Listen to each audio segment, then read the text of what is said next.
Most athletes know they need to reach out to college coaches, but they don't because they don't know who to contact. So if you want to see exactly which coaches your son should be reaching out to get scholarship offers, this video is for you.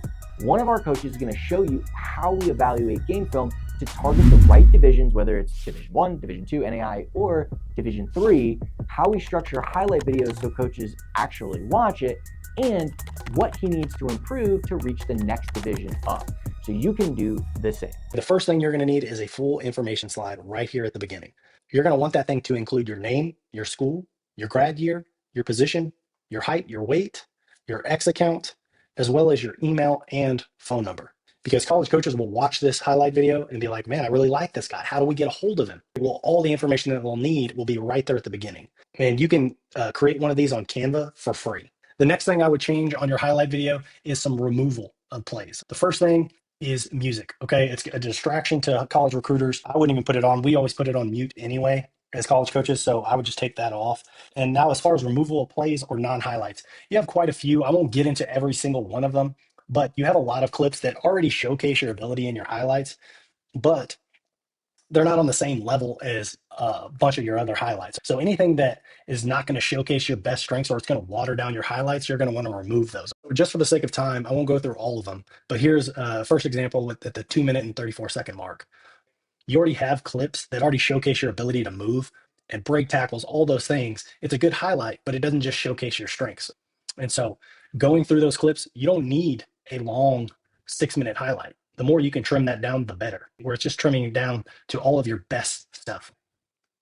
So next would be your order of plays. And so you're going to want to order these from all of your pass plays to run plays, okay, in this order, starting with long touchdowns.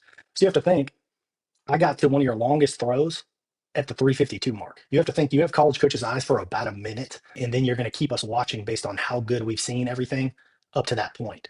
And so what I would lead your long touchdowns with is at the 3:52 mark. Really long touchdown, that gets it opened up with your highlight video. Okay, and then you have a really good one at the 4:29 mark. That's awesome. Okay, so right here, these are what your plays need, or your highlight tape needs to open up with, is these big plays like this. And so remember, we're going from pass to run. All right. So then you'll put in all of your long touchdown runs. Then we'll go to all your short TD runs, or excuse me, short TDs, passes first. So you have a good one here at the 25-second mark. All right. Same thing with your pass touchdowns. You're going to want to lead those first, and then all of your short touchdown runs. Then you want to get to all of your movement plays. So think throws on the run, big runs, anything like that. You have a really good one here at the 2:43 mark. All right. Roll out of the pocket to a good throw. That's awesome. Same thing with any big runs where you're out of the pocket, moving around, making big plays.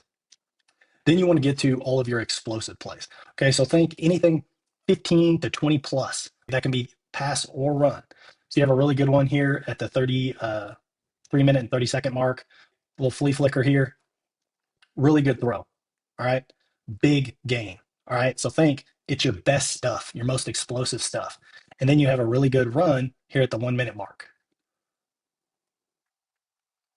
Or excuse me, a throw. So that's a really big explosive play. So those are what you're going to want to lead your explosives with.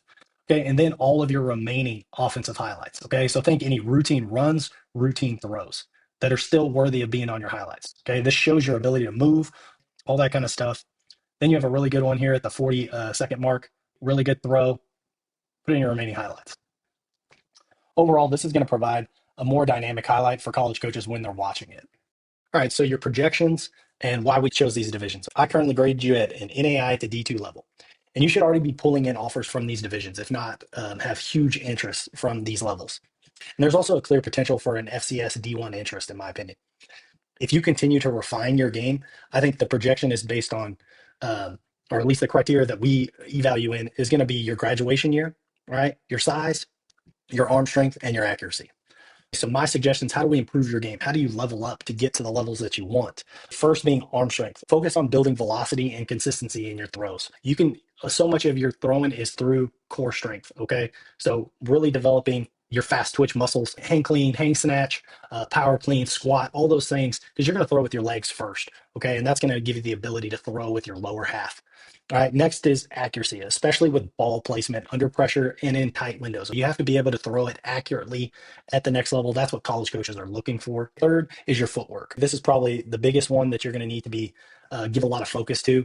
Um, is your footwork in the pocket. And you can practice this a lot in regular QB everyday drills. You can do shuffle weave, that's between the bags, over bags. You can do figure eight cone drills to simulate moving through the pocket with a good base and good footwork. And then you can also do gap pressure simulations to really kind of show your strengths, but doing it under a disciplined manner to where you're maintaining your stance, your footwork, and throwing mechanics. I'm sure you did spring track this past spring, and focused on speed training over the summer, but coaches really want to see your ability to create separation with defenders when you're running the ball. So really focusing on long speed this next season. All right. And I think showing progress in these areas and it showing up on your tape, that's only going to help you level up in your evaluation. So you've already proven that you can extend plays and create explosive moments. Now it's about sharpening those finer details. If you can add that consistent arm strength, that accuracy, and that speed to your playmaking ability, you won't just belong at the NAIA and D2 level. You'll be knocking on the door at the FCS programs and beyond. At this point, I hope you take all these recommended adjustments seriously and apply them as soon as possible. This feedback is designed to help you grow, and it's exactly what's going to take your recruiting to the next level. And remember, success in this process, it's not just going to come down to your film, it's going to come down to your outreach. All right. How well you're presenting yourself on social media, the relationships that you're building with college coaches. All right. So if you haven't already, you need to start emailing and calling coaches at these targeted levels, beginning with D2 NAI. And then tag and connect with college coaches on social media as the season's going. All right. To get your name already, get them on your radar. And then when you post highlights during the season, don't just share new clips, show areas where you've actually improved based on these recommendations. If you want to know the exact divisions that your son should be targeting, along with making sure his highlight videos in the right order and knowing exactly what your son needs to show on film to get to the next division up, then I would highly suggest getting an evaluation. If you're interested in having us do the evaluation, I'll leave a link below where you can book a quick 15-minute call and see if it's a good fit. And I think if you commit to these steps, by building your tape and keep sharpening your film, you'll give yourself the best chance to raise your evaluation and open up doors at the next level. Crazy stat, only 21% of the people that watch our videos are subscribers. So if you enjoyed this video and you want to continue to watch it, we post a podcast on the YouTube channel every Monday. We post a coaching video or how-to video every single Wednesday. So if you want to continue to watch videos, then make sure to consider to subscribe, and we'll see you on the next one.